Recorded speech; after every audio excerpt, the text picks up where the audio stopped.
Lisa? Rob? Yes. All right. Welcome to the Greater Albany Public School Board meeting. It is 5:02. And we'll rise for the Pledge of Allegiance, please.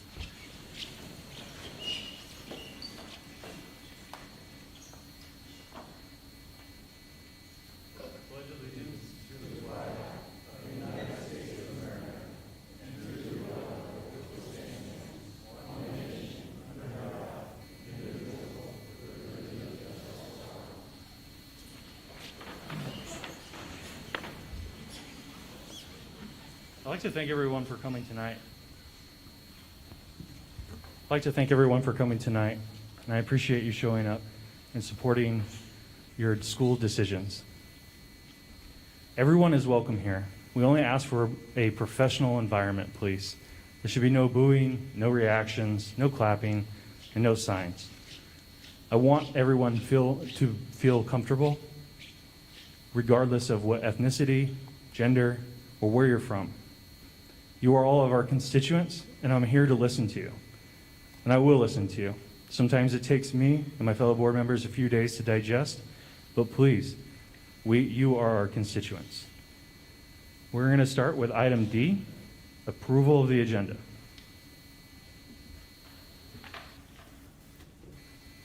Mr. Chairman, I would move approval of the agenda as presented. I'll second it. The motion has been moved and seconded.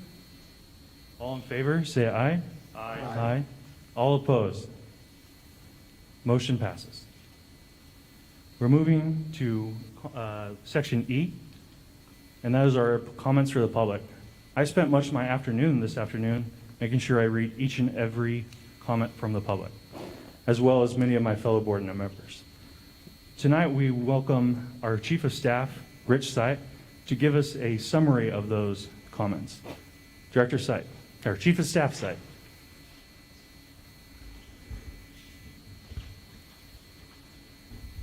Thank you, Board Chair and Directors. Can everybody hear me okay? All right. Thank you. A couple of notes before we start. We have about approximately 41 comments to summarize. And I just ask that we're here to listen and respond, actually not respond. So please, no cheering or booing or clapping, regardless. Just have an open mind and hear what your friends and neighbors have to say. So I've tried to summarize them into different categories. And the first category is going to be about concerns that patrons have about the board, some of the things that have happened, some of the decisions that have been made. So those are all lumped together here. So I'll work my way through those. You have politicized the school board. I'm writing to express my profound disappointment in the manner in which you have conducted business. Melissa Goff has been an outstanding superintendent for GAPS, and her recent performance evaluation was nothing but exemplary. Termination will cost the school district a minimum of $200,000. This move was in retaliation. Director Thompson, thank you for your voice of dissent and reason. We expect transparency, due diligence, and hard work. What are your plans to rebuild trust in our community? How hard are you willing to work? Explain the reasoning for firing a perfectly good administrator. You owe the parents in this community an explanation why you're gambling with their children's future. They're embarrassed and ashamed of the action of the school board, except for Director Michael Thompson. This move was rash and fiscally irresponsible. Thank you, Director Thompson, for not backing down. You are speaking on behalf of so many of us who are fighting for equity, diversity, and inclusion. An explanation of your actions honors your community. I call upon each board member who chose to terminate Melissa Goff's contract and speak to the reason why. There were several concerns over the process used to hire interim superintendent Rob Saxton, concerns about board transparency, concerns about the contract for Interim Superintendent Saxton, concerns about my contract, and concerns about administrative moves that have been made since the hiring. As taxpayers, parents, and students, we all have reasons to ask, are we getting a fair return on investment for our tax dollars? Strongly suggest the Albany School Board undergo diversity training through a program recommended by BIPOC community-based organization leaders. Propose that the board propose a process that helps rebuild community trust for all of its citizens, a trust that focuses on diversity, equity, and inclusion. Public input was not sought or acknowledged. All of these hires, which I just referred to, have been non-competitive, and that the recipients of these jobs are all older white men with strong ties to current board members. Suggest you find a way to get back to intentional engagement, asking for input, and that whatever you do, you maintain a neutral tone in a public meeting when reflecting on who is participating and what they are saying. Think critically about your life experiences, biases, and places you are comfortable, and move beyond those to consider all children, all families, and all opportunities for school engagement and support. Limit the amount of changes we've been seeing in the date, time, and location of board meetings. Not in favor of the public comment summary. There's no ethnic diversity that reflects our community at the decision-making table. Lack of integrity, issues with women being excluded from district leadership positions. Misogyny, basically treatment of women in general. The next classification of remarks were those that were more in favor of board actions. First one is thanking the board for opening the school board meetings back to the public. It's critical we are heard and are able to participate in the process. Ask that the school board looks out for our children's needs above the needs of the Oregon Education Association. Now is time for our community and the GAPS board to recognize that GAPS is here to serve students and the parents of the community first. Please bring academics to the forefront, and please put activism on the back burner. I wish to thank the board members. You are doing a great job. I would like to thank the newly elected school board members for their bold and decisive action to change the direction of the Greater Albany Public Schools. A toxic and hostile environment was what was created by the former superintendent. The concerns and experiences are not limited to only one or two people or buildings. They are, in fact, rampant at all levels within our district. Unfortunately, the fear of retaliation for speaking up was very real until recently. The next summary deals with mask requirements or lack of them. State and federal requirements are typically set at a minimum.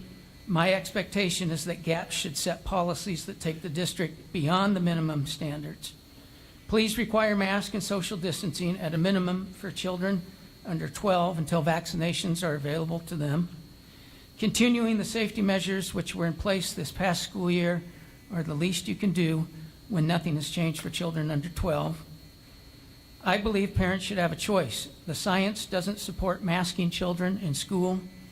And finally, there was a concern about opening this meeting tonight to the public. We had a letter that expressed interest in reinstating an optional Pledge of Allegiance in schools. I think the wording of the Pledge of Allegiance is very important so people understand that we have liberty and justice for all. Those next comments deal with a couple things. First with maybe critical race theory and then some couple random thoughts. The first thought was the interim superintendent must reverse the practices of former Superintendent Goff. Teachers are political people, and often students are subjected to their personal opinions on social issues above. CRT seeks to address the gaps in our history that currently leave our students with gaps in their knowledge. A romanticized United States history serves no one.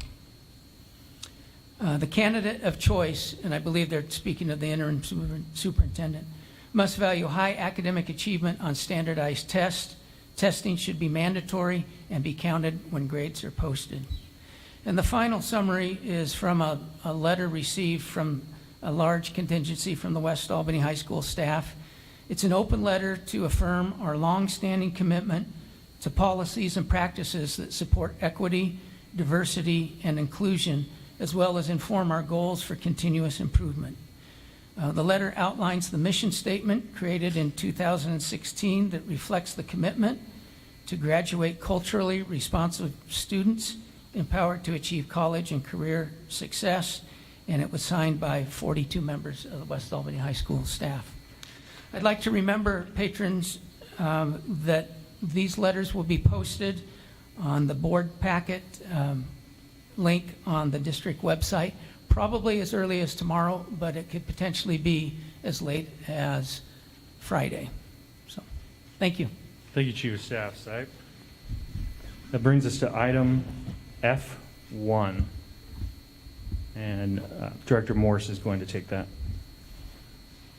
Okay, we had a public complaint lodged by Gail Lungeletto. Writes, Dear Mr. Green and Vice Chair Morse, my name is Gail Lungeletto.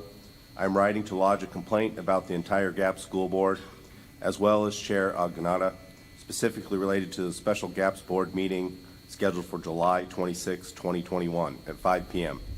The agenda for this meeting was not circulated until 6 p.m. on July 25, 2021, which is in violation of Parts D, requirements of the law, and B, methods of notice of the Oregon Department of Justice policies regulating public meeting. There's a website. D1, special meetings require at least 24 hours notice to the general public, any news media who have requested notice, and the members of the governing body. D1A, the notice must also include a list of the principal subjects anticipated to be considered in the meeting. This list should be specific enough to permit members of the public to recognize the matters in which they are interested. In addition, even though the chair and board verbally stated the intended agenda items for the July 26th special board meeting at the July 23rd special board meeting, verbal notice does not qualify as sufficient under D1B. I am gravely concerned that the board chair and the GAPS board have been limiting opportunities for civic engagement with this late notice. The board chair and the board appear to be in violation of the public meetings law. We have been in contact with our lawyer, and he wanted me to read this. I'm going to review this. Board to deny the complaint because 6 items. The Monday board meeting was noticed the previous Friday. The notice recognized the agenda was not yet complete. The agenda was published on Sunday at 6 p.m. The meeting was moved to 6:10 on Monday to allow the full 24 hours for the public to view and review the agenda. In addition, the public meeting law allows the board to add a new agenda item even during the board meeting. Therefore, the complaint alleging a violation of the public meeting law is denied as moot given the actions of the board in moving the meeting to 6:10 p.m. on the 26th. I move that we deny the complaint.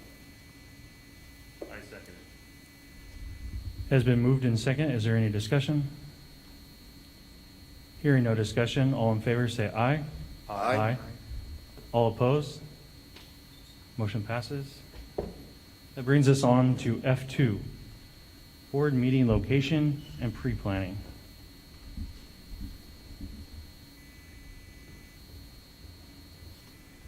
So gentlemen, if you've had a chance to review our pre-planning schedule, it has changed quite a bit from previous years. I felt as a board member there was lack of opportunity sometimes as a board member to get in with the superintendent and participate in pre-planning. And so we've changed the schedule quite a bit. So instead of 3 times a year, you will be nearly monthly as an opportunity to meet with the superintendent, the assistant superintendent, and the board secretary to go over meetings and That should help quite a bit.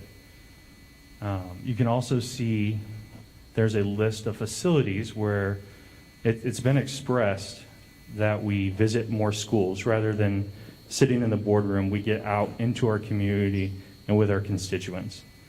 And so there's a quite vast list of schools that we will be visiting and holding meetings such as these.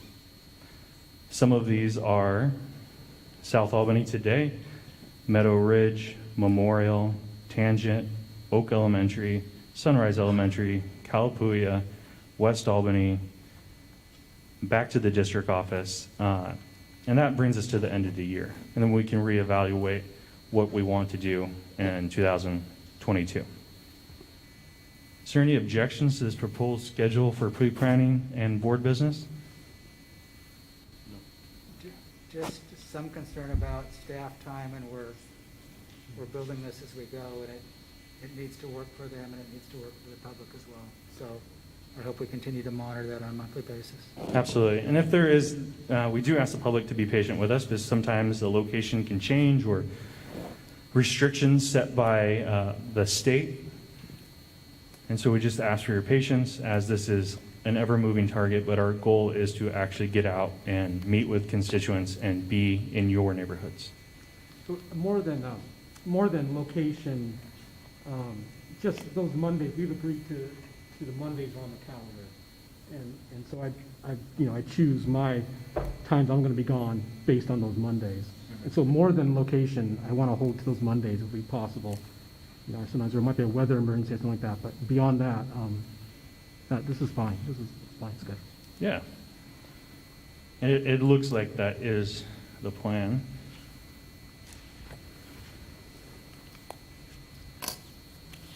All right, so I'll hear a motion to approve pre-planning and meeting schedule as presented.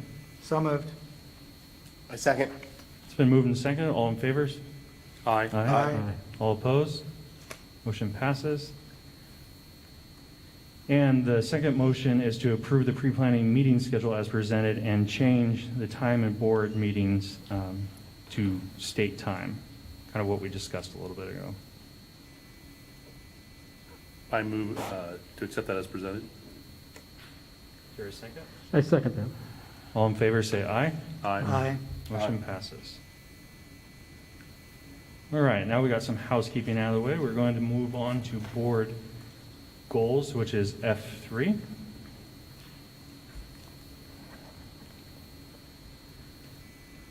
So in your board packets, it lists our 21-22 board goals. And I think our district did a very excellent job in reaching some of those goals. Our works in equity, diversity, and inclusion has been one of the highest recognized in the state. Our work for support and mental health has been applauded from the board to staff with retaining or gaining a counselor in every elementary school. We continue to enhance relationships with community and families and staff, providing community engagement, opportunities in developing community business and organizational partnerships. We ensure students have an individual path to academic success and provide a safe and welcome environment for all staff and students. As you see, Director Thompson and Director Nyquist have several bullets for recommendations for our 22-23 board goals. And there's also some other board goals from Director Morris, myself, and Director Wilson. Would anyone like to speak on what they would select as our first board goal? Well, I don't think any of them are exclusive.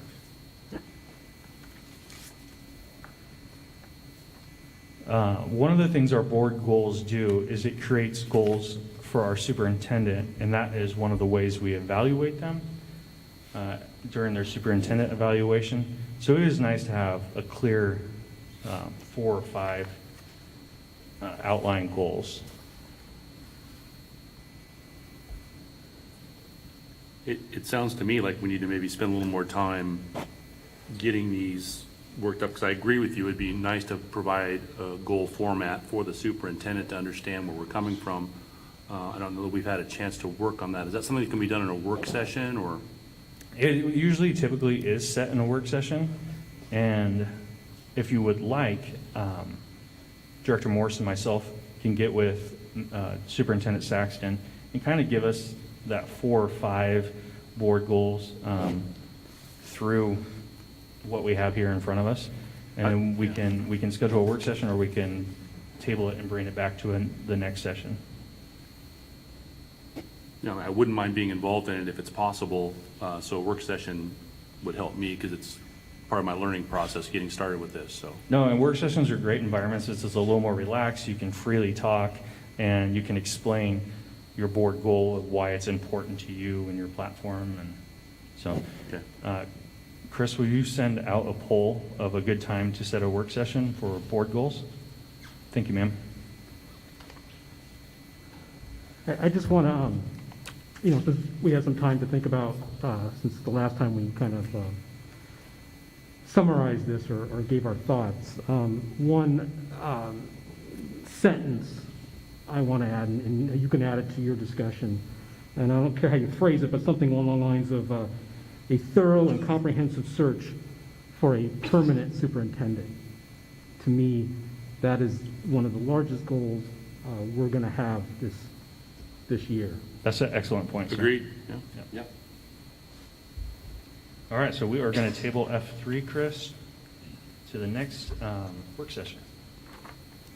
Brings us to F4, school board roles, committees, and liaisons. So we have had some time to work on this. I saw a gentleman provided input, kind of a wish list. In the military, we'd call it a wish list of what we would like.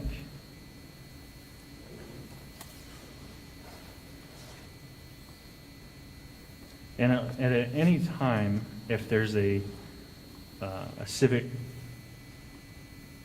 group, community, any of those interactions that you want to be a part of and you want it listed, just please share that with us and we can get that added to the agenda. Chair Aguinaldo? Yes, sir. I had a question, and I noticed on the list that CTE, which is the Career Technical Education, was crossed off. Was there a reason for that? It just hasn't met. It hasn't met. Because that's one of my passions. I would love to be involved Yeah. in that. So I just you was could- surprised. It was on my list, but it was crossed off, so. We'll work with the superintendent and bring it back. I was a part of that. We just haven't met. I don't know why it's crossed off, but we just Yeah, I was surprised, so I was just curious why that happened. And if I could, perhaps Assistant Superintendent Harlan could answer that question more clearly than I can. Thanks, Superintendent Saxton. Chair, members of the board, that was a Superintendent's Advisory Committee that was formed by Dr. Tim Mills when he was here. And so after the superintendents have changed, both Superintendent Goff and Mills, it came off. If the superintendent wanted to reform that committee, he certainly could. But that was not a standing committee, it was a Superintendent Advisory Committee. Okay. So we can add that to our work session with our board goals, that CTE, because CTE is truly some of the lifeblood we have here in Albany and deeply important to many of us and our constituents. So it sounds like we could add that back onto the list, and we have at least one board member who's interested. I certainly Very would much. be. I don't know if there's another. Yeah. All right. Okay, so Director Wilson and Director Morris. Sure. Ms. Harlan, would you mind talking with Mr. Saxon about that? I'd have a conversation with Superintendent Saxton for sure. Thank you. Any other committees that we see out there? I'll just forward the list of things that I would be interested in. I don't know how we mash this together, but I picked 4 empty ones and signed up for those. Just forward those to Chris, I guess, and we'll collectively cover every slot there. I think she has mine.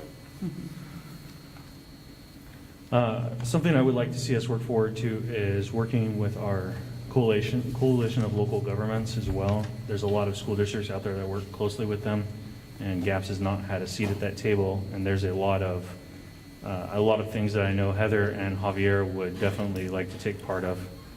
I'm making an assumption, but it's a good program to be a part of. May I add another group here? Yes, sir. So I don't see the Hispanic Advisory Committee on this particular list, and it might be a good idea to actually add that. Sure. Absolutely.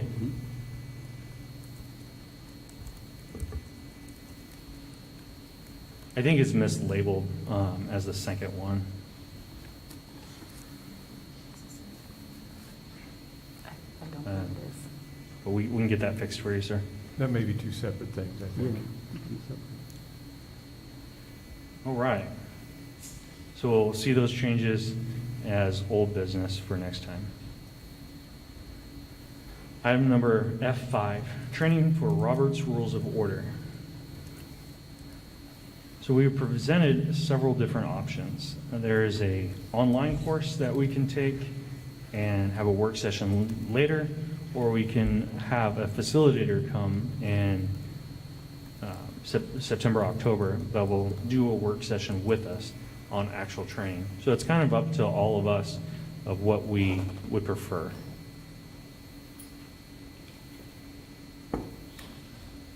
Either works for me. Michael? I thought the one with OSBA, I can't remember which one, I thought that was I think that would suffice for us. I think they would give us enough to work on it and use it properly. And I didn't think the more extensive options were necessary. Okay. My feeling. Roger has more extensive knowledge of working with this than any of us, so you'd have an idea which training would be better. I'm starting from scratch on this, so. I would concur with Director Thompson. Let's try that. All right. So do we have a consensus that we want to go with option one, training for OSBA? Yeah. I propose we accept option one. All right. And so the district office will get that scheduled for us. Thank you, gentlemen. This brings us to item G, superintendent's comments. Great, thank you, Director Agnagua. It's nice to have an opportunity to speak. I have to say, it's been a long time since I've been to South Albany High School. I taught and coached here for 12 years, and this facility didn't look anything like this when I was here 12 years ago. Although some of the central part of the building looks pretty similar, it kind of brings back some great memories, and I know that there were a lot of unfortunate events that created this space, but it's a beautiful space, and it's really nice to be here. And it also is fantastic to be able to have a public meeting in public. So it's great to see everybody here tonight. Just a couple comments just on some things that have been happening. This is my third day, so maybe I should have like three things. But the first one is on the first day on Monday, we had an administrator meeting. It was the initial meeting with all district administrators for the year, and really enjoyed it significantly. We talked about our foundational beliefs as administrators and educators, as well as our goals for the upcoming school year. And it seemed like a really great day, good start to the year. I enjoyed the people, their professionalism, and the incredible commitment that they've made to kids here in the district. You should all be very pleased and proud of who we have here, and I'm excited to have the opportunity to work with them. One of the things that I talked about to the administrators at the meeting was my own commitment to equity, diversity, and inclusion, because I thought it was really important for them to know that I've been clear with all of you, with the board, prior to my being hired, that I would support and advance EDI in the district, and that you seemed pleased about that as you went about the process of hiring me. And it's a big commitment of mine. It's something that I cannot, that I absolutely have to have in the work that I do, and that I'm excited to advance here in the district. So I wanted to make sure that they understood that, and I think that they appreciated that. I've also had some opportunity to meet with district partners, started to hold those meetings with community partners in the district, and hope to get those all done as quickly as possible. Not because they have to be fast, but because I think that they're very important. I wouldn't want anybody to feel like they're being left out in any way. The community has had such great support and has been such a great support of the district, and hopefully that's been mutual, that the district has been a great support to the community. And I just want to make sure that that continues well into the future. I know that the board is going to want to begin the search for the permanent superintendent as soon as possible, and that the process will be well publicized, inclusive of input from the broad community, and as transparent as possible while attracting quality candidates. I think getting a plan out to the community at first opportunity seems important, and we'll get you a tentative draft of a plan in early September for your review. I think the sooner that we can do that, the better. I wouldn't pretend to know the dates by which eventually the superintendent would be chosen. A new one, like soon, would be great, but I don't know those dates. But what I do know is that, one, it's going to be a very competitive year for superintendents. There are some superintendents in the state who have endured a great deal with COVID and with some other things that have transpired over the past couple of years who probably are set to retire. And there'll be some attractive openings for superintendents across the state. Sometimes it's important to get out ahead of those so that the best candidates need to make some decisions, and it isn't just Oregon, it's national. And I would expect that we'll attract national candidates. And that it will be important to get out ahead of that so that anybody who decides that they're going to retire, we get out in front of that because we know where we are. Some people will not have announced their retirements yet, and you can have the cream of the crop as you go through that process. So just getting that underway as quickly as possible and as transparently as possible, I think, is really important. I think I have some other comments about masks and so forth, but I'll make those when we talk about that, when we get down to that agenda item. I don't know if there's anything else. I'd be happy to answer any questions from the board. Well, sure, I have one. So step one in getting to the process for a permanent superintendent is what? Yes. When will we do that? Yes. So I think step one is for probably myself to come together with a tentative plan, an initial plan, and lay that out there for your consideration. And then you can take a look at that and amend it as you see fit, and then get started on that as quickly as possible. I know that when the board had the last interim superintendent went out through the search process that hired Superintendent Goff, that there was a long process, and that the board at that time hired a consultant who came in and helped with that process. The board's going to need to make a decision about whether they want to go that way, or if how you want to go about advertising and or conducting the process. I think last time you used a company that is run by a man named Hank Harris. I think Hank is a great professional at that, but there are others in Oregon who do that kind of work as well. Initially, in September, at an upcoming board meeting, either the first or second board meeting in September, I feel like we need to present a tentative plan. Great, thank you. Yep. Thank you, Superintendent Saxton. We're going to move on to item H, and H is our board liaison reports. It has summer right now, so I don't expect too many reports. Item H, go ahead. Oh. H2 is board member reports. If anyone has any further reports? Hearing none, we're going to move to I, committee and community school presentations. I don't see any listed under there. So we're going to move on to letter J, the consent agenda. And our consent agenda tonight consists of what you regularly see are personnel for classified and certified, our new hires and retirements. But it also includes our confidential agreement with some employees. And we have about 5 employees that are under a confidential umbrella, for they're able to help the other unions bargain in the district office. They're outside of conflicts of interest. Most of them are administrative executive assistant positions. We also have our AAA agreement, which you're going to see most of our administrators are going to fall into that agreement. Mr. Chairman, if I might, in a matter of full disclosure, we did have an executive session to confer with negotiators on those contracts. No actions were taken in executive session. However, I anticipate some may happen here tonight as a result of that counsel. Thank you, sir.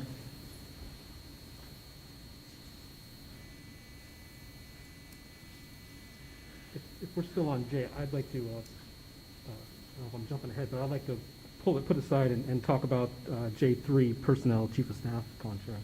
Correct. Sorry, that is in there too. Our chief of staff contract is Yeah. in there as well.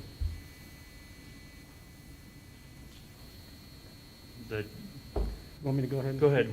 On J3? Well, I mean, I want to vote on this, and I want to vote no. Once again, I'm asking why. And this has nothing to do with Rich. Rich is great. This has to do with a process that started with the firing of Superintendent Goff, and now we're going to pay Rich $14,000 for a month, while we're paying Mr. Saxon, and all the while, not even a moment of discussion about we have an assistant superintendent in our hierarchy.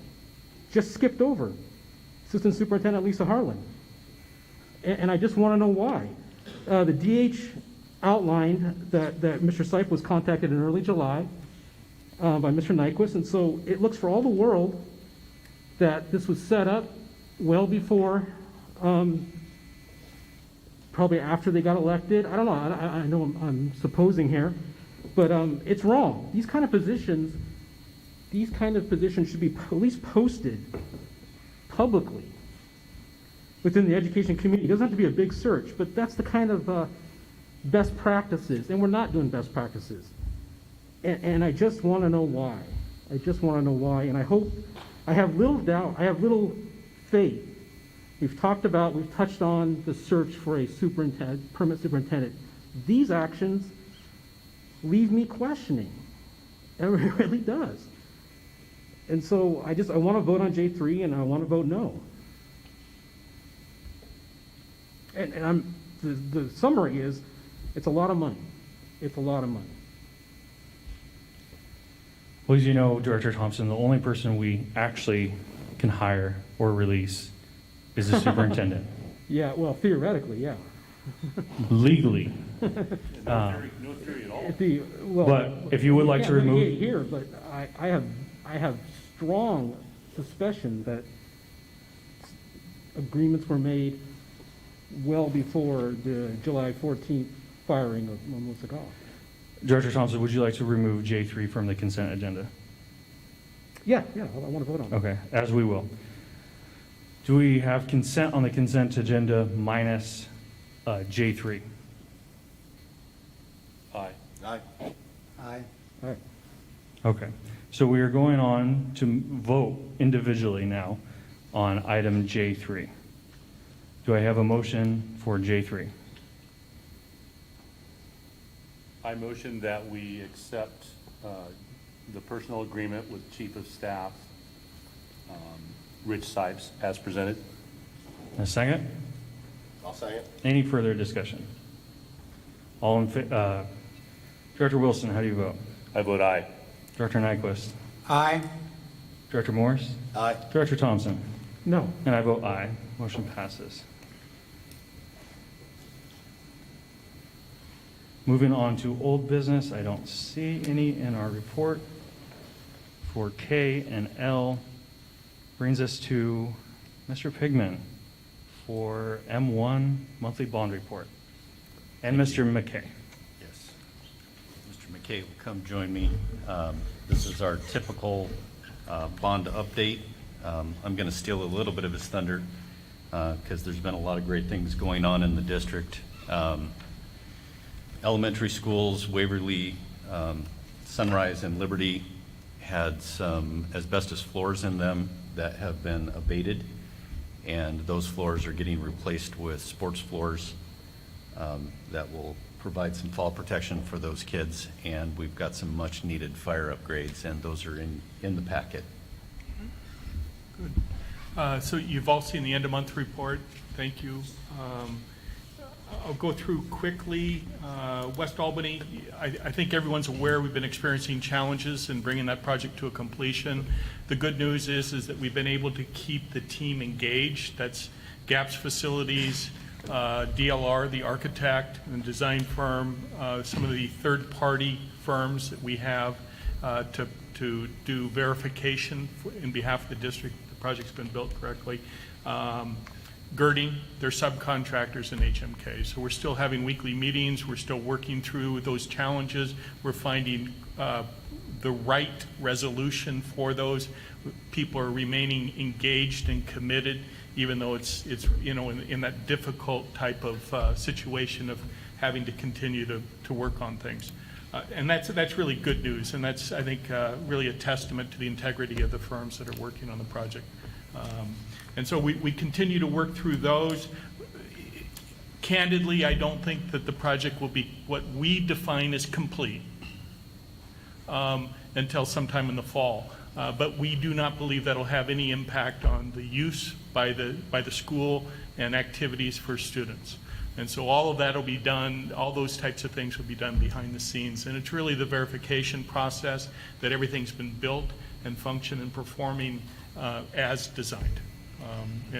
And we will stay engaged until that happens. I mean, that's our commitment, that's our track record with the district and projects. As Doug was saying, we're doing some what we call critical facility upgrade projects. Those are the projects that the community knew as safe, warm, and dry. Many of you may not kind of correlate that term with that, safe, warm, and dry.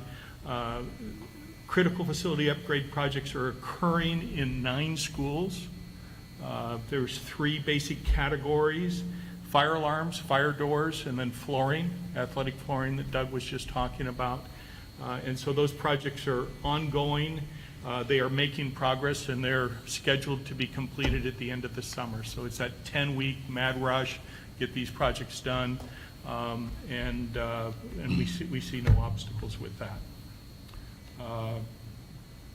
That, in essence, is kind of a snapshot of the report. Projects are continuing in budget, and we see no issues with any of those projects or the projects that we're working on. So those are the bond projects. I do want to, at the end, come back and talk about transportation. So all the schools will be able to operate as normal? There won't be any holdups for the start of school? Is that what kind of what you Yes, said, everything's yeah, going to be good? nothing that we foresee. Yeah, I understand. Yes, All right, great, thank you. yeah. Yes. Do I understand correctly in that the addition at West Albany has no air conditioning? Do I have that right? Currently, they do not. There's temporary air conditioning in it. We are working through that process with the contractor. We're going through right now a flushing, where we're flushing the piping system. We are anticipating that'll be complete, and we will have air conditioning for the start of school. Okay. But that's one of those challenges that we've been working through. There was an improper flushing of that system, and so what we've had to do is to work with the contractor to actually bring in a new contractor. They brought in a new contractor to complete that work and to flush the system properly. So, in other words, it's a welded pipe system, and if it's not cleaned properly, what you have is you have parts of metal that start flowing through the system, which can affect the operation, valves, coils, and all kinds of motors. And so it has to be clean. It has to be done properly so that when we turn it over to the district, they're not inheriting a long-term maintenance issue. So that's, I appreciate Okay. all of that, Yeah. but isn't the bottom line is we contracted with a contractor to do a job, and Yes. that job is not complete on the schedule that, Yes, that's a true statement. is there a point in time where we have a bright line in which we say, we're glad you're trying, and we see there's some complicated circumstances here, but the bottom line is it needs to work and it needs to be right? That started, those types of direct conversations and notifications started last fall and have continued through the winter and the spring, and will continue. So the contractor has been put on notice of these issues and of the potential for consequences for being late. Are there any other instances on these bond projects where, not an exact same situation, but a similar situation occurs where ultimately student comfort, if you will, is compromised beyond what we envisioned when we signed those contracts? Well, Meadow Ridge was delayed in opening, and we worked through that. It was, 2019, 2020. We had, challenges with that project meeting a substantial completion date,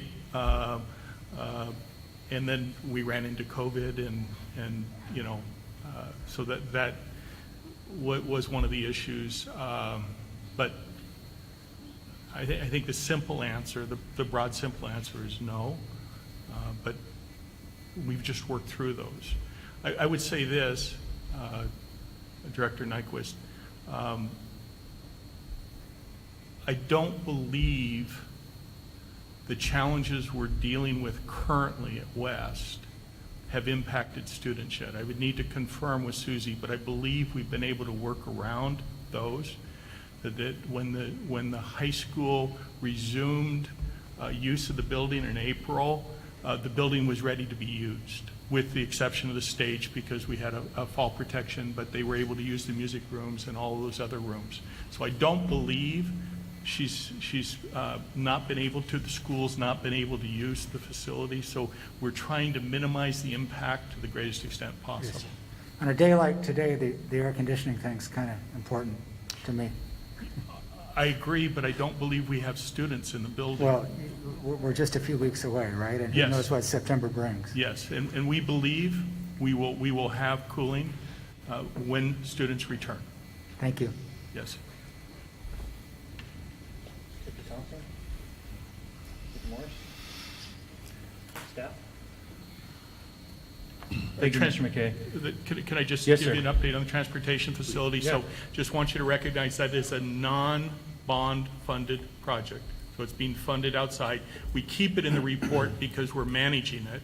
That project is on track. We did have a challenge where the pre-engineered metal building contractor, in essence, tried to hold the project hostage for what we believe to be an exorbitant amount of money for what they called to be escalation and inflation. The general contractor basically put them on notice of breach immediately. We worked together. We found a new pre-engineered metal building contractor, and we believe we're back on track to be completed as scheduled. So, How much more did that cost us? Right now, nothing. It's going to be it'll be a direct walk. Yes, right now that's where we're at. Excellent. Yeah, yeah. And just as a reminder, you can correct me, but that is being paid for by funds from the state will reimburse us for some of it. Yes, Construction excise tax permits. yes. And the sale of real estate that the district owns. Yes, and then there was also a bond. There was, in essence, a borrowing. And I could come back with a report next meeting for you to be able to give you kind of a list of those 4 things that are using to fund it. And then just to your point, it's a 70% reimbursable from the state. My task would be for you, because there is a lot going on to West, and there's probably going to be a few more change orders before we sign the final thank you. It would be great to get the board and staff a tour. Okay. I know when we were working on some issues at West, it wasn't until I actually saw what we were working on, making approvals for $250,000 at a time. So if you could work with staff to get us in there, and thank you, sir. Okay. Thank you.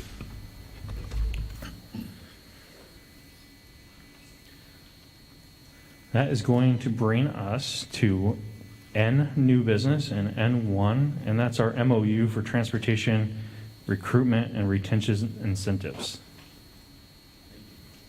Board Chair, I have Cindy Moran joining me up here.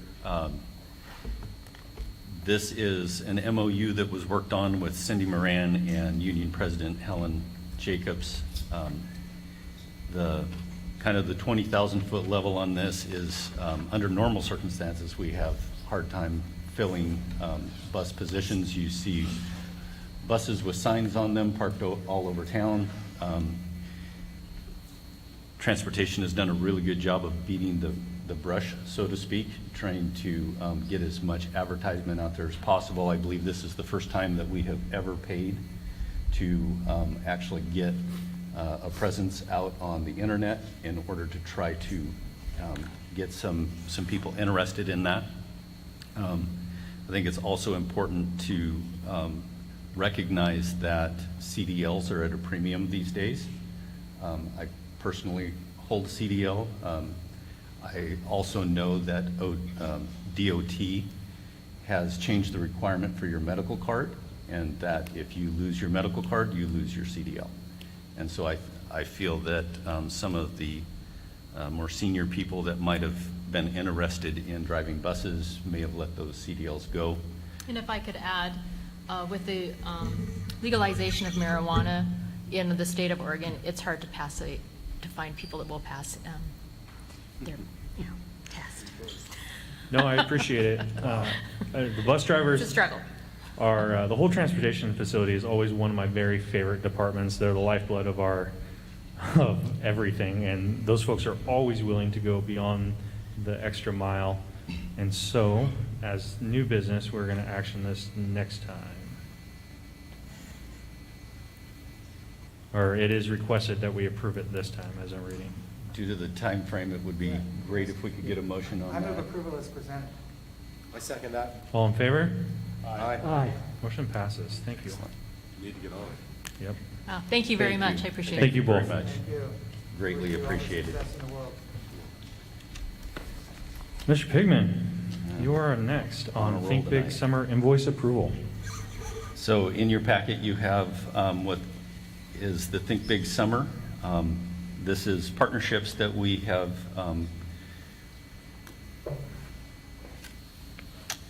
had the opportunity to get involved with based on some grant funds that were very specific, ESSER grant funds that were very specific to summer programs. There's a very clearly delineated time frame. It is this summer that those funds are available. Those buckets of money were the high school students to receive academic credit. It was enrichment for K-8 students, and it was summer school opportunities for K-8 students. Because these funds were made available, we partnered with OSU Kids Spirit, and we also partnered with LBCC, both of which have payments due them, and we would request that the board would approve those. Motion to approve payment for OSU Kids Spirit in the amount of not to exceed $235,000. So the motion, I'm accepting a motion to approve a payment for OSU Kids Spirit in the amount not to exceed $235,000. I'll make that motion. I'll second it. All in favor, say aye. Aye. Motion passes, or all opposed? Motion passes. And the second action requested by staff is to approve a payment to LBCC in the amount of $210,000. So moved. I'll second. All in favor? Aye. All opposed? Hearing none. Thank you.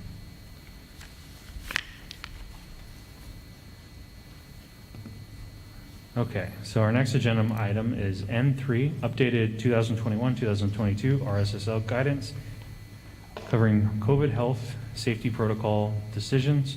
And our speaker is Ms. Nurse Rachel. Good evening. I come today with just some updates on our Ready School Safe Learners Resiliency Framework that we've received this year from ODE. And there is going to be one decision point. But before that, I'd like to review just a few of the changes that have come out from ODE this year that's different from last year. With that, we know that we have certain requirements that we're required to fulfill, and the most important requirement is that kids are in school every day, 5 days a week. And with that requirement, there are certain recommendations that ODE has put into place that are recommendations largely because the requirement is for kids to be physically present. So with the requirements, we have requirements surrounding masking, which we've discussed in previous board meetings. And we know that with the governor's announcement today, that as of Friday, we'll expect masks for all indoor activities for ages 5 and up. Prior to today, there was language around masking indoors on school sites during times when students were present, during the educational day, after school for educational activities, or off campus for educational activities. An additional requirement that has come up since then is also the question around exclusion and quarantine. So as a public school entity, we exclude students for a variety of reasons, primarily symptoms. This can include something that we would see in a typical school year, such as rashes, vomiting, diarrhea, And then with COVID, they're the big six, as we call them, the big six COVID primary symptoms. So our cough, shortness of breath, difficulty breathing, new loss of taste or smell, fever or chills. In addition to our symptom-based exclusion, we also have exclusion based on positive COVID tests. This looks very much the same as last year, just like the symptom guidance does, where our positive test exclusion is 10 days from symptom onset following public health guidance. Where we see a change in exclusion this year is surrounding quarantine. We know that if someone is exposed to a positive COVID case, if they are fully vaccinated, so 2 weeks after their final dose of a COVID vaccine, if they are exposed, they do not have to quarantine unless they have symptoms. That was the case last year, and that's the case this year as well, but there's a greater access to vaccinations this year than our students had last year. By the time the school year ended last year, we were just starting to see some of those students who were ages 12 to 15 be able to access vaccines. Now we can see students being able to access vaccines 12 and up, which will make a significant difference for our secondary schools. So in addition to not being required to quarantine if you're fully vaccinated, a significant change that we saw from the CDC, OHA, and ODE this year regards what close contact means for children. So last year and this year, as an adult, you were required to be outside of that 6 feet window in order to not be a close contact. If you were within 6 feet for 15 minutes or more, regardless of your mask status, you were a close contact. So Director Pigman and I, if I were to test positive, he would be a close contact because he's within that 6 foot radius for me. Where we see the change this year, though, is for students. The language that ODE has given us is that for students, if they are at least 3 feet distanced and consistently wearing masks, they are not required to quarantine if exposed to a positive case. So that makes a significant difference for our students if we are able to keep things such as seating charts, physical distancing where possible, each of those pieces, and can help limit the amount of quarantine. This becomes a bit tricky in certain of our circumstances where perhaps we have so many students in a classroom that are at tables, and the tables can't be 3 feet apart. But as a general rule, we will hopefully be able to limit quarantine this year in terms of what contact tracing looks like with that 3 foot rule as opposed to the 6 foot rule. Now, where we can see where this might get a little confusing is issues such as lunch, where students would not be consistently masked, so they would need to be 6 feet apart. Or situations such as recess and transportation or athletics, where students' distancing might be at a premium or difficult to achieve. So with the quarantine piece, the issue at hand for the board to decide upon relates to what our quarantine practice is in terms of duration. We cross 2 counties very well, and a lot of times our cases also cross county lines. So last year we learned from public health that 1 case was considered an outbreak. A significant change this year is that 2 cases are considered an outbreak at this point, which is consequential when it comes to the quarantine. So at this time, if 1 person tests positive, the location of the quarantine is based on the county in which that person resides. May I use you as an example again? Thank you. So let's say I'm a Benton County resident and I attend South Albany High School. So if I test positive, the quarantine decision would be based on Benton County. Now, if I test positive and Mr. Pigman tests positive, and he's also at South Albany, at that point it becomes an outbreak. So it's based on the location where the school is. So at that point it moves from a Benton County outbreak to a Lynn County outbreak. And this is important because the different counties have different guidance on what their quarantine timeline is. So in Benton County, there is an option, there are 2 options for quarantine, and in Lynn County there are 3. OHA has given our local public health authorities 3 different options that the county chief health officer gets to decide. So in Lynn County, the options for quarantine currently are ending quarantine after 7 days with a negative test 48 hours before that, and they must be symptom-free. Should that option not be taken, there's also an option for ending quarantine after 10 days, during which the close contact must be symptom-free the entire time, or the traditional 14-day quarantine, which they can return on day 15. Benton County has opted not to allow for the 7-day quarantine, so their options are the 10 or 14 days only. Where this gets complicated is with our crossing counties for both students, staff, and schools. So we could end up potentially with a quarantine situation that would move from Lynn County, start as Lynn County, move to Benton County within 2 days of the quarantine, and then those timelines would change. We could also see different quarantine guidance for different schools depending on the individual that tested positive or where the school is located. So all of that to say, and it's a complicated picture, but one of the decisions tonight that would need to be made is, do we want to adopt a district-wide approach for what quarantine looks like, or do we want to follow the county-based requirements and change as we go? So I have a question, Mr. Chairman. So we can't do less than Lynn County is doing, for example, because Lynn County is following the state requirement. Is that not right? Correct. So if we were to opt for a district-wide approach, we can't make decisions about lengths of quarantine for anything less restrictive than what they've given us. So if we were to make a district-wide quarantine, we would have to opt for the 10 or 14-day options because only the Benton County Chief Health Officer can decide for that 7-day for Benton County. Does that answer your question? Well, I think, tell me if I'm wrong, but I think so. We decided a couple meetings ago that we would follow state requirements. And a district-wide policy could only exceed state requirements. If we just follow the state requirements, there's no need for a decision point here tonight.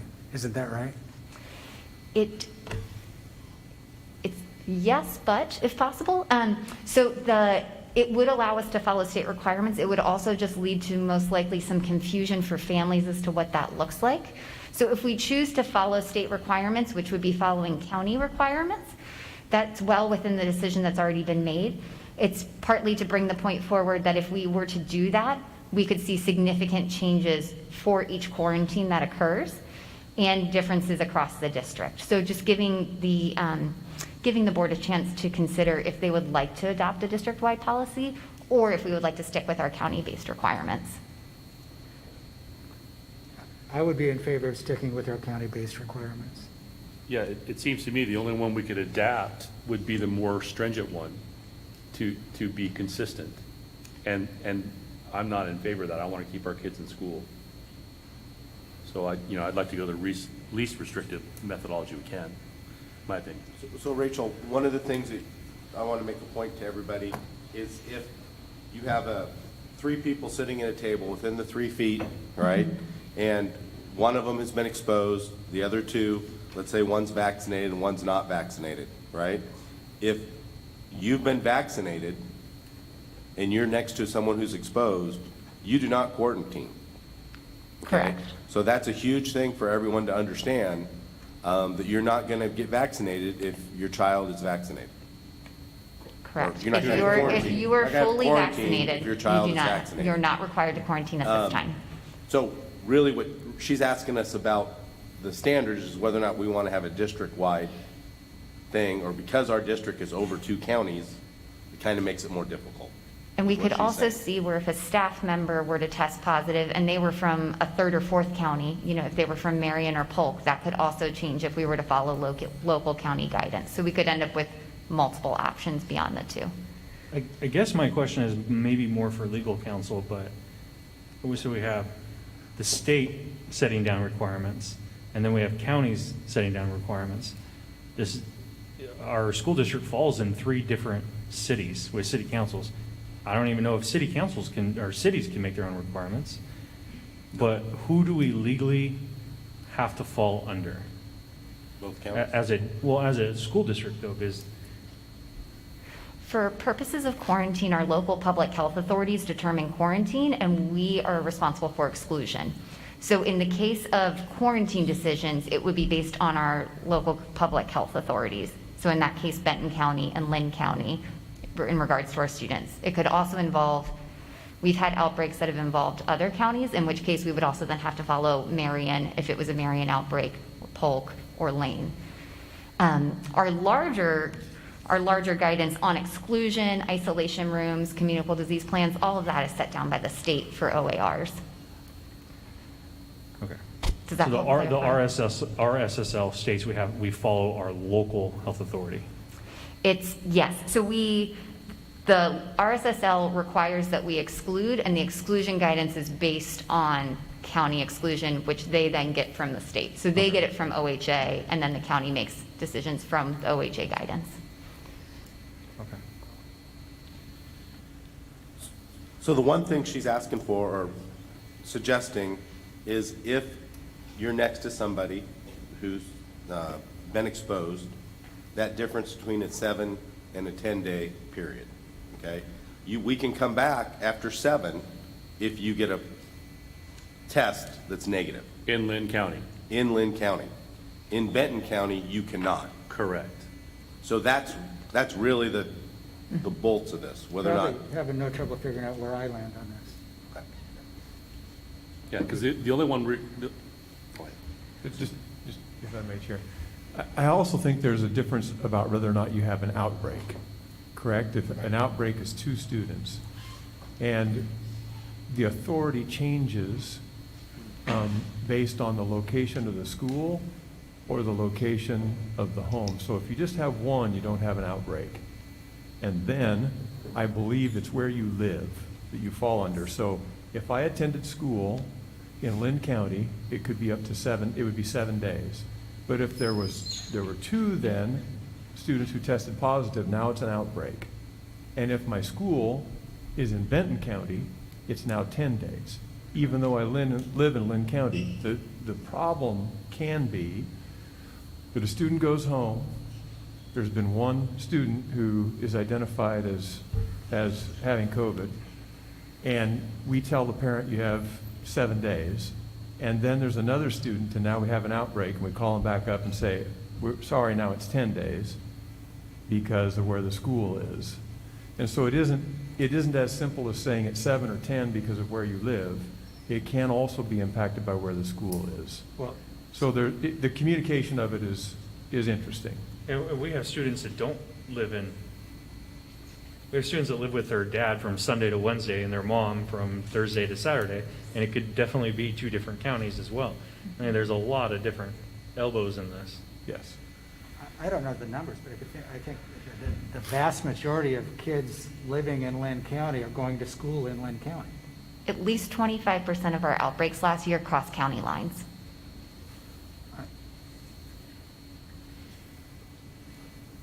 But I would assume a vast majority of those were Benton County kids who attended school in Lynn County.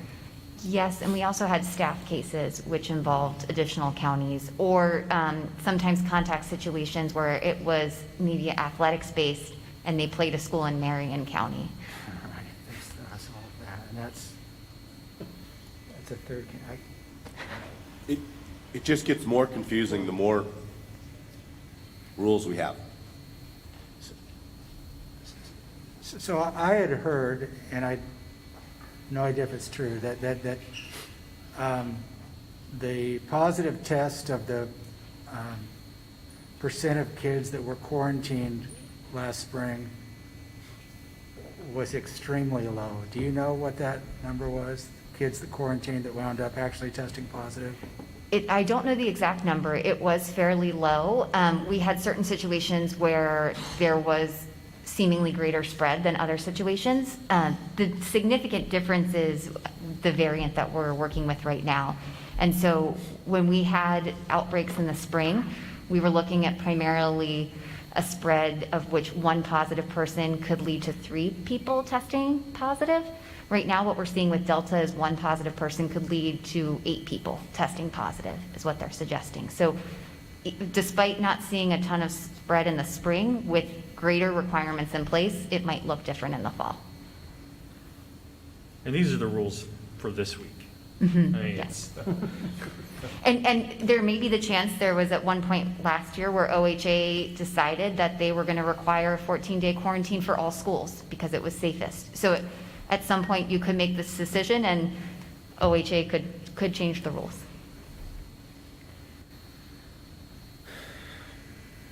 Well, I don't think quarantine is actually our first thing that we are being asked to make a motion on this particular document tonight. We had decision points around face coverings that I believe the governor's latest mandate is actually going to negate having to make those decisions. Okay.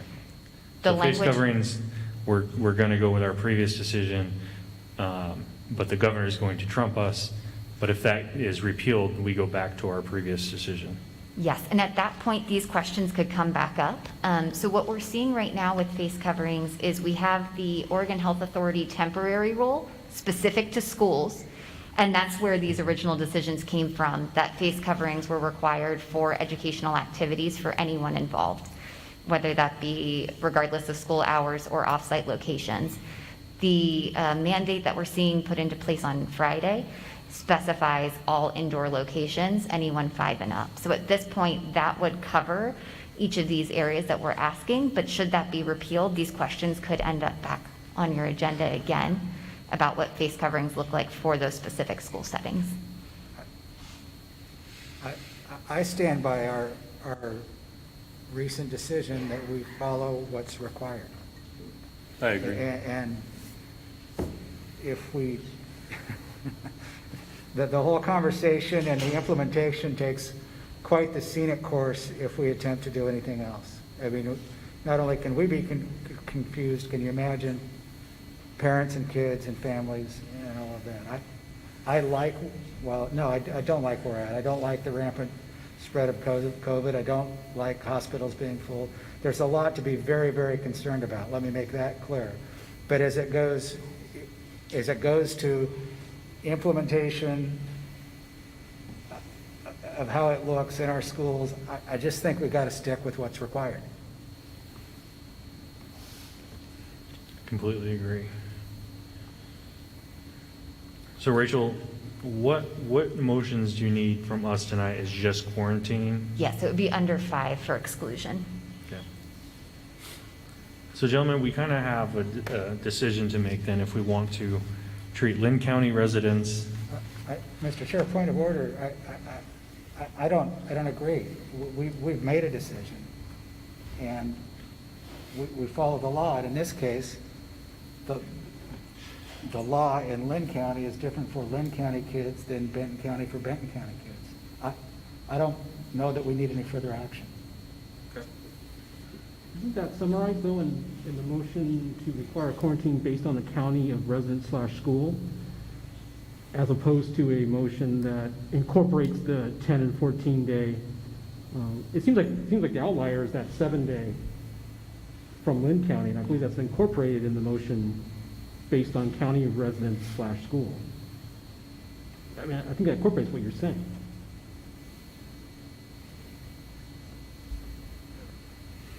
Does it? Perhaps, but by leaving it with requirement, it also incorporates that. And I want to get our kids back to school as fast as we possibly can. And if we have to go the 10-day because of the situation, then we do that. But if we can get them back in 7 days, I like that option a lot better. I do want to ask staff if they think it's possible to manage that where you live, what your rules are.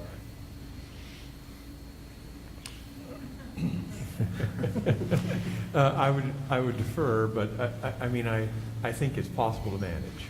I think it's a challenge to manage, but I think it's possible to manage. I'd be open to disagree. We've done it in the past. Our first 4 cases involved crossing county lines when we first had to do our quarantines. And so I think it's manageable. It's going to require a lot of extra parent communication, I think, and clear communication about what that looks like and that their quarantine timeline could potentially change at any time. I think that's where it gets a little bit trickier in terms of depending on how many students are quarantined, having that follow-up communication should the dates change in the midst of the quarantine. And as our technical advisors, at some point, if you do feel overran, you speak through the superintendent to bring it back to the board. And Rachel, I assume that you would be the one looking at the data and making the determination and the decision on the quarantine timeframe and the communication and all that. That's kind of your bailiwick, right? Yes, sir. I work very closely with both of our local public healths and speak with them on a regular basis about this. So gentlemen, it sounds like we have a consensus just to leave the current board action in place, that we're going to follow state mandates and local health authorities. State and federal requirements. Federal requirements. Correct. And local public health authority requirements as well. Yep. Which it's, thank you.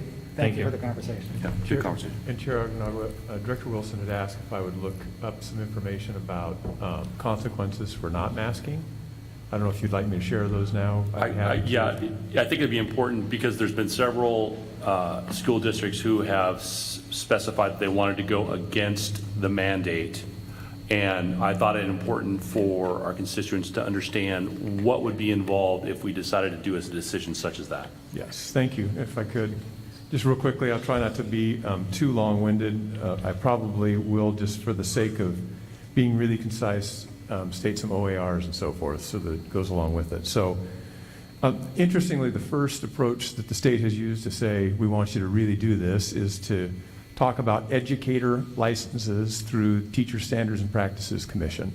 So the Teacher Standards and Practices Commission is a group that issues license to licensed educators like teachers, superintendents, librarians, that kind of thing.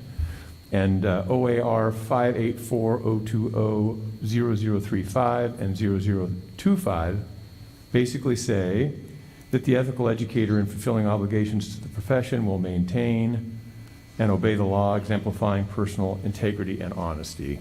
It's a little longer than that, but I gave you the key words. And basically they have said sanctions could range from a letter of reprimand to suspension or revocation, depending on severity, willfulness, or frequency of the violation or degree of harm. So basically TSPC has said, if you're licensed in the state and you violate, willfully or meaningfully violate the masking law, there's a very good chance that we'll take your license from you. So I would think that there would be a lot of educators that would be concerned about that. It's a complaint-driven process. We also have a complaint-driven process from the Oregon Health Authority and Oregon Safe Employment Act. It's OAR 333-019-1015. Again, it's complaint-driven. Oregon OSHA would take the lead on responding and investigating complaints. And basically it says, failure to enforce a fine based on serious violations, including an assessment for size of business in line with the Oregon Safe Employment Act, $100 to $2,600. That's just failure to enforce. So if you fail to enforce the requirement for a mask, then that could be your fine. Willful negligence on the issue is a fine based on size of the business. If you have more than 251 employees, which we do significantly more than 251, the larger end of many school districts, the fine is $126,749. The highest penalty, that would be the highest penalty, but I'm sure that we would fit within that with 251 employees. The daily penalty for continued noncompliance is $100 minimum and $2,600 maximum. The same OHA, the Oregon Health Authority, has the authority to enforce the same requirements, and each separate school building that fails to comply may be considered a separate violation for the purpose of calculating civil penalties of up to $500 per day per building. So those are the cautions that we've been given by the state, both from the Oregon Health Authority, Oregon OSHA, and Teacher Standards and Practices Commission. Thank you. Thank you, sir.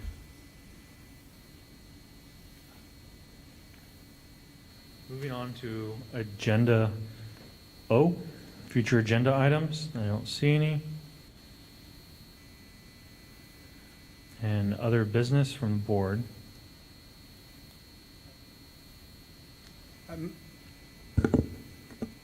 Mr. Chairman, I do want to announce and point out that there's a Red Cross blood drive here tomorrow. It's sponsored by the South Albany Student Body.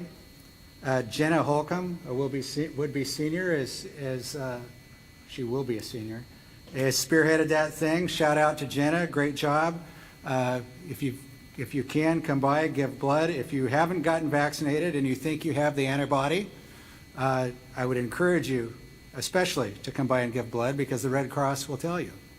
And if you need to be vaccinated, you probably would like to know that. So just a shout out to Jenna, and I hope all goes well tomorrow.